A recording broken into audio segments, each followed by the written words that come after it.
a first-time home buyer or someone that hasn't bought in 30 or 40 years, or even a first-time home seller, what can they do beforehand to make sure everything goes smoothly? Okay, so let's just say you're on the selling side, and it's been a while. You know, there's a lot of changes and there's a lot of expectations.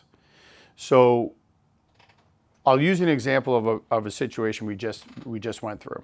So I had met with these folks probably about 18 months ago, and she had expressed to me that there was an interest in selling. She was perfectly clear with me on the timeline that they weren't ready. She just asked, what is it that I can do? What should I do to prepare? Okay. So we walked through the house. We talked about a couple of things that they could do to the property. She threw me some ideas that they were considering doing that they thought. Someone was like, no, I wouldn't waste your money or your time. Don't worry about it. It's perfectly fine the way that it is. So there's that. There's also where we are, we deal with a lot with well and septic. Get your well inspected. Make sure the water's tested. Okay. Now, I would recommend you do that and your septic closer to listing time, because if it passes, you can actually share that with the new buyer. If you do it too far in advance, they still have to get it done again anyway. Okay. But let's just, for peace of mind, you might want to get your well water tested first. Make sure that it passes code so that you can make your adjustments accordingly. If you need a water softening system or what have you, you can get all that done. God forbid you need a new well, right? That's not cheap either. So you can figure that out. With the septic system, a lot of times drain fields, they're shot. The system itself is okay, but the drain field is shot. That can be $15,000 to $25,000 depending. So now all of a sudden, you have a contract, you're in the middle of trying to prepare for settlement, and you're 3 weeks out. You're 2 weeks into the process, and you're 3 to 4 weeks out from settlement, and you find out your septic drain field is shot, and you need a new one, and it's $20,000. As a seller, now you feel pressure.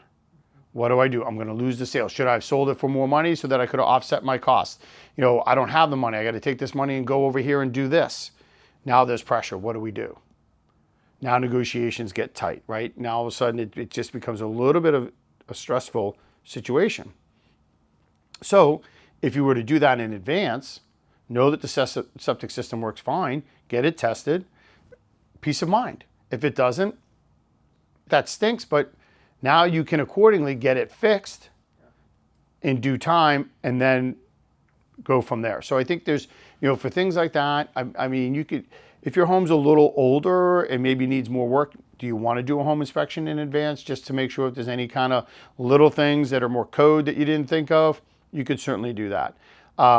That's up to you. But if your roof is a little bit older, maybe get the roof inspected. Just let someone tell you. You might be missing a shingle or two, right? Well, better to have it just replaced now, and you don't have a buyer coming back trying to get a new roof, right? So get the roof looked at. Okay, you should do that periodically anyway, especially down here. We have a lot of winds, we have nor'easters and stuff like that, so it'd be a smart move. But get your roof inspected, do your well inspection, do your septic system inspection. You can get a pest inspection for like termites and powder post beetles, etc. Get all those done in advance for peace of mind. And then that way there, you can go in, especially, and that is more so if you've been there for a long time. You mentioned 30, 40 years, right? Or if it's a home that you actually inherited from a family member and then you just kept right on rolling through, and now 15, 20 years have gone by that you've owned this property, or even 10 years. Well, you don't know the history. You may want to do those things in advance. If you've owned a property from anywhere between, say, 10 or 15 years, you probably have a pretty good idea of the condition of those things. Maybe not necessarily all of that, but yeah, that would be a smart move there.